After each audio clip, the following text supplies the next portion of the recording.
this letter, I got to be very careful of exactly how I word this. Now, I know some of you are a little bit frustrated, maybe a little frustrated seeing all this mail going out from my opponent. And of course, the first two mailings were on our dime. Then now he's got another two with my name all over it. And what is the one thing that some of the polling that we've got done, the one thing I'm lacking is name recognition. But let's remember, all of these pieces has not one single syllable talking about what he's done for us. Not one word about those votes that he's taken, along with Nancy Pelosi. Not one word about the health care bill.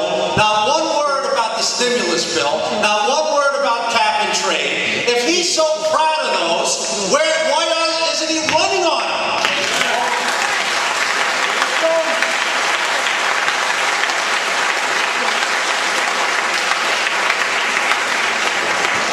Now, I have you know, I went into the Devil's Den, only joking, Newsday's editorial board this week.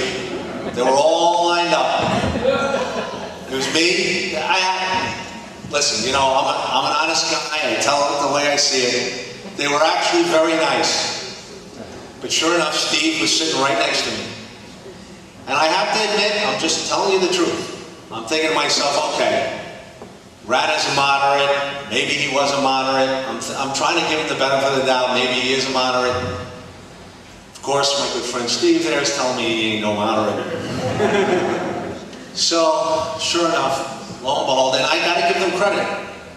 They're digging into him. They're like, Steve, stimulus bill, what's the deal? It ain't working. Oh, it's working.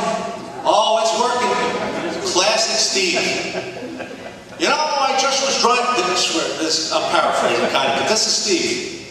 You know, he said, oh, you know, just driving down Route 110. What did I see? 4 guys working on the road. That's the stimulus bill. And he said, it may be 4 today, but come April, come June, it'll be 10 working at that road.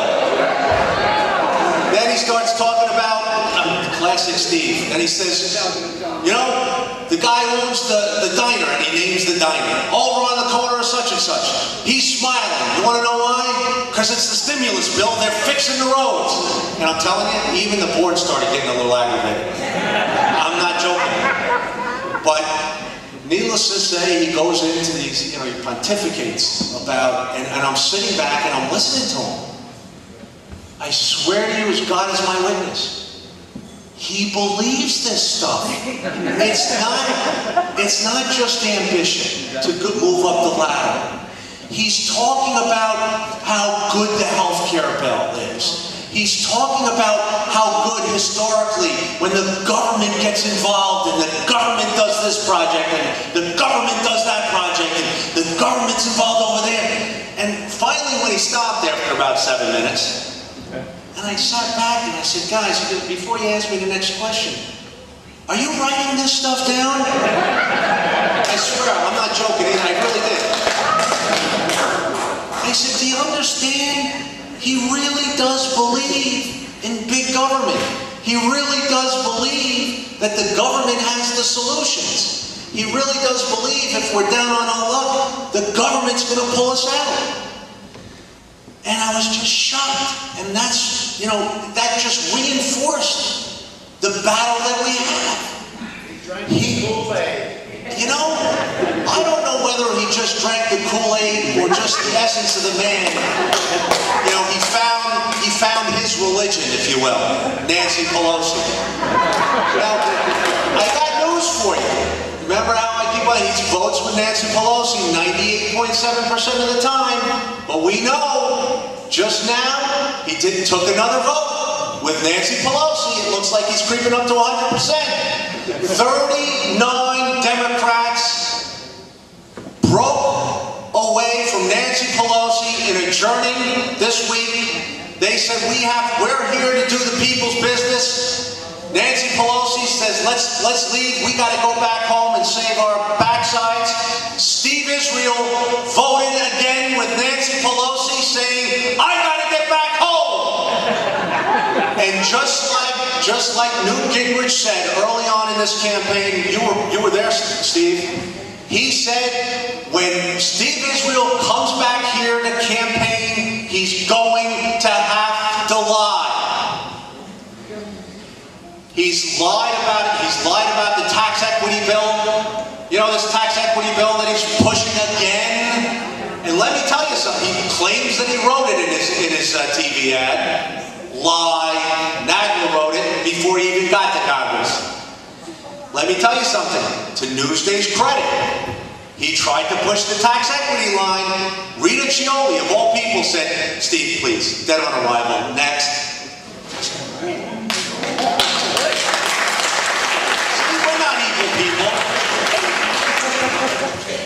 So, in response to all these mailings, and you know what he's claiming, he's saying John Gomez is going to privatize, he's going to gamble away your Social Security. Has everybody seen that? Yeah. Thank you, John. I know. Nothing's going to stop you. Now, I got to be very careful here, because I don't want to break any FEC or any laws or whatever. It gets very dicey. All the rules are set up against us. I'm telling you. So anyway, needless to say, and you're not going to believe this. So in the flyers that he sent out, he's so proud that he cites where he gets the information from. He cites it. He even pulls the, I'm trying to do this very carefully, pulls the questionnaire out at the Newsday editorial board. See, I cite it. It's right here. Gomez says this. So we send a notice out to this organization, and you'll know who it is. It's going to be in the news. And of course, the organization is, again, you cannot use this questionnaire that candidates fill out or elected officials fill out. You can't use it for debate, and you cannot use it for advertising. It's a fact. So get this, public notice. So we sent the information to the organization. The organization has released a public statement, and it reads as follows. You're going to love this.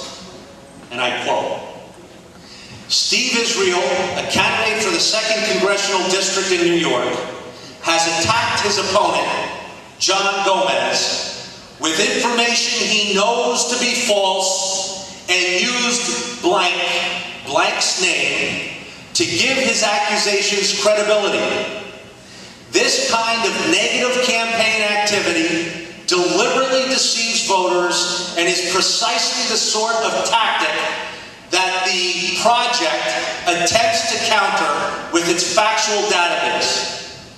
By using the blank's name to give credibility to these attacks, Steve Israel is cheating the public out of their need for trusted, abundant, accurate information.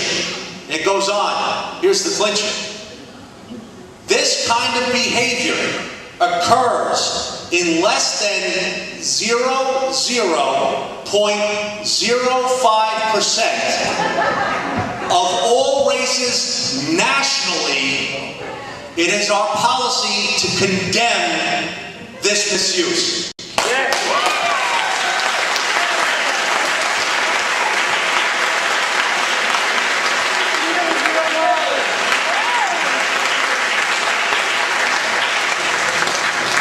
So we see, and we probably know eventually, his arrogance, his distaste, really, and the fact that he's taken us for granted for so long is coming. The chickens have come home to roost.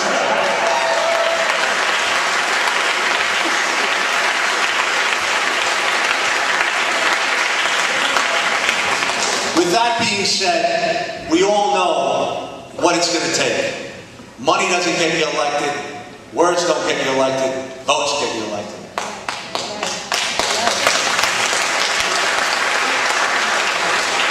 And I don't know about all of you, but I am praying for the biggest snowstorm, hailstorm, rainstorm that Long Island has ever seen on November 2nd, because I know you, me, all of us are going to cast that vote on November 2nd.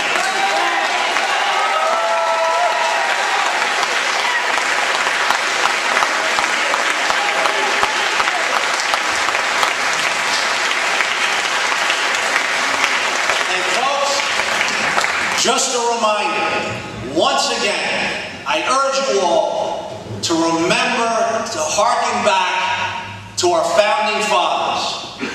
Hearken back to the battle that they faced.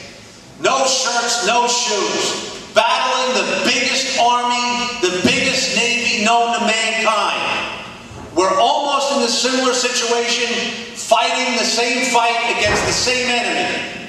Tyranny, chains, big government, telling us what to do, telling us how to live, giving them, tyranny, all our money that we work for them to do what they say is best for us. That's not what this country was founded on. That's what they fought. That's what our founding fathers risked their lives for. That's what the men and women in our armed forces fight for. They're so good. Our country's so good. We don't only want it for ourselves. We're over in the other side of the damn globe fighting so other people have the same right just to vote the bums out and put honest people, God-fearing people in office. My friends,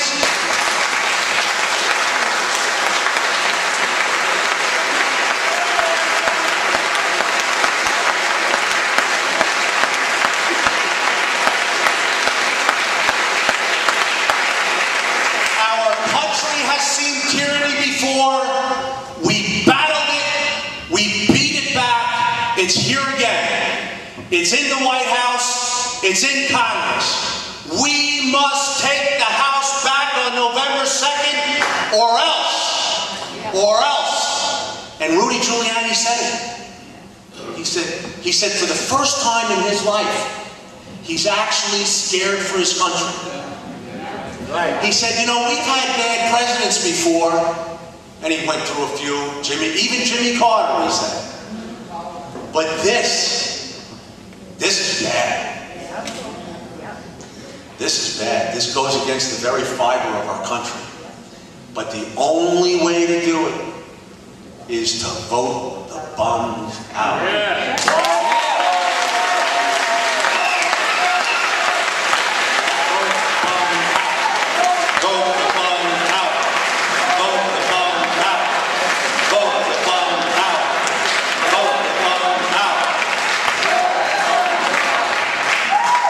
You all.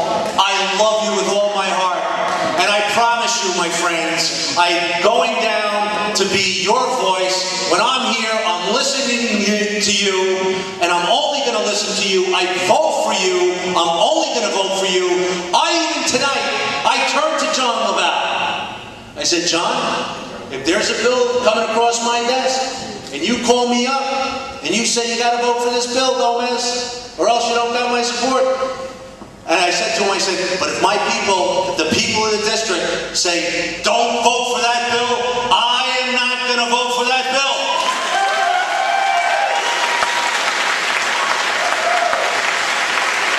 My friends, thank you so much.